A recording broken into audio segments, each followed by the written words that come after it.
Төремұрат Тайлыбекұлы, кіші жүздің Адай Таз руының Жастабан тармағынан шыққан белгілі батыр, қазіргі Атырау облысы Жылыой ауданында дүниеге келген. Өтен Нарымбай батырлардың үзеңгілес серігі болып, Ресей отаршыларына, түрікпен аламандарына қарсы соғыстарда ержүректілігімен аты шыққан, қаһармандығы үшін Адай Таз руының ұранына айналған.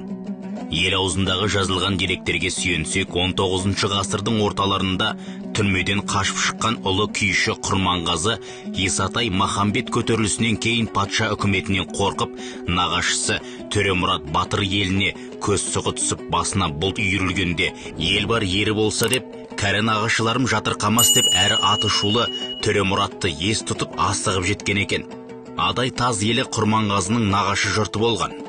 Батыр күйшіні сырттай білетін, домбыраның үнімен жеткен сиқырлы әуен жан жүйкесін босатып шіркін-ай, Құрманғазыдай құдірет иесін көретін күн туар ма дейтін. Күйші тағдырдың жазуымен босағасына келіп, ат басын тіреді.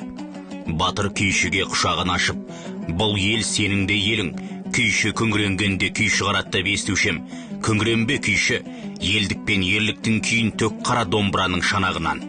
Төрде сенікі, мынау елдің ақ жүрегіндегі тілекте сенікі дейді. Жаралы көңілінің жан жарасына ем тапқандай, Құрманғазы шабыттың пырағына мініп, жем үстірт бойында Адай, Төремұрат, Тасастау, Тастере, Ақсақ киік, Төремұраттың ақ арғымақ атты атақты күйлерін шығарады. Күйші ел құрметіне бөленіп, ел күйшінің өнеріне сүйсініп таң атады, кеш батады. Сол маңайдағы ел жұрттың тағы бір тамсанып айтары, ақылына көркі сай Данай қыз екен. Бір тойға Данай бармақшы дегенді естіп, қыз ауылына Төремұрат батыр жанына Құрманғазыны ертіп арнай келет. Қыз Данай қос бұрымы жерге түскен қиылған қас, ақшабет, ақмаңдайдың өзі екен. Ән жыр айтып, күй тартып, дастархандағы әдемі отырыс қыза бергенде, Төремұрат қыз Данайға көзінің қиығымен бір қарады. Қарады да көзін ала алмай қалды. Онысын байқап қалған қыз, батыр, көзіңіз қисайып кетпесін деп күлімсірей сыбыр етті. Бұл сөз Төремұраттың намысына тиіп кетті. Жүзі күреңітіп, үн-түнсіз отырды да қыз Данайға бұрылып, сол иығыма құс еркесі аққудың өзі келіп жайғасқандай деп еді. Қыз Данай, сол аққуыңыздың ұшатын уақыты да таяу деді. Мұнысы басым бос емес, айттырулы жерім бар дегені болатын. Төремұрат, сол аққу құс өз қалауымен өзі шалама дегенде, қыз Данай, сыңарын тапқан аққу құсқа шынжыр бөгет бола алмас деп жауап берді. Төремұрат, онда аққу құстың орманына өз орманымды матап байладым дегенде, қыз Данай, аққулар ажырамас болар деді. Сөз бітті. Той тарқады. Төремұрат батыр қыз Данайды атына мінгестіріп алып, еліне жүріп кетті. Намысы күйген, келіні қолды болған жақ, қарулы қолмен өре түрегелгенімен ел ақсақалдары басып айтып араға елші жіберді. Төремұрат бізді басын, келінімізді қайтарсын десті. Батыр бұған жауап жоқ деді. Ақыры шарасы таусылған жауласушы жақ бір әдіс ойлап тапты. Елде айтқаны қате кетпейтін қарғысшыл қара кемпір бар еді. Күн көрісі қарғау, сонысына қарай ақалады. Қарғысы жасырын емес, ашық түрде. Сол кемпір келді ауылға. Ей, Төремұрат, қайтейін, батыр десе батырсың, ел адамысың. Қарғайын десем жалғызымсың, қарғамайын десем жалмауызымсың. Қарғауға алған ақым бар, қарғамай тұрғанда қыз Данайды кері қайтар, жөнге кел деді.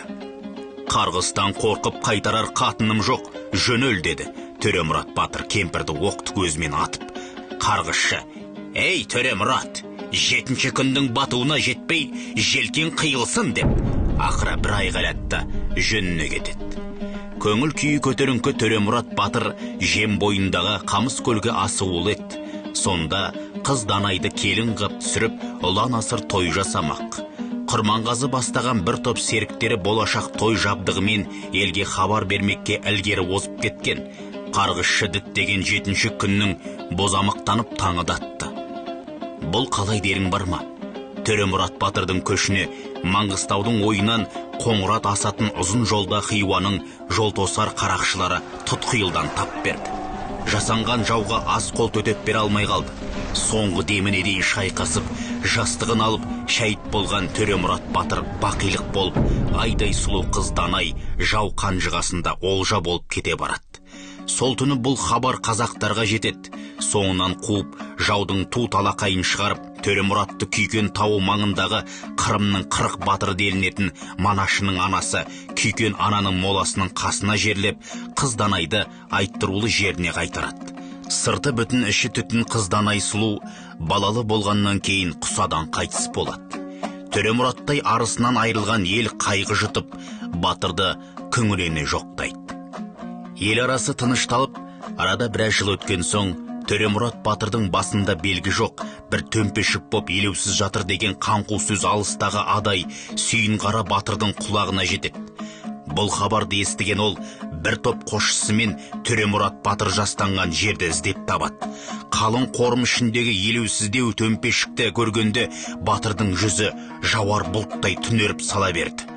Дұға оқылып, қол жайылып, бет сипарын бітірген тұста Сүйінқара батырдың өткір көзі сол қорымдағы әдемі салынған молаға түсіп, бұл кімдікі дейді. Жанындағылар, бәленше деген байдікі деп жамырай үн қатады. Ақ қаймаққа қылшығын қосып жеген сасықбай, тірлігінде елге қайырымы тимеген мұндай мұндарлар өлгенде ешкімді де желеп жебемейді. Қопарыңдар тасын, бұзыңдар моласын.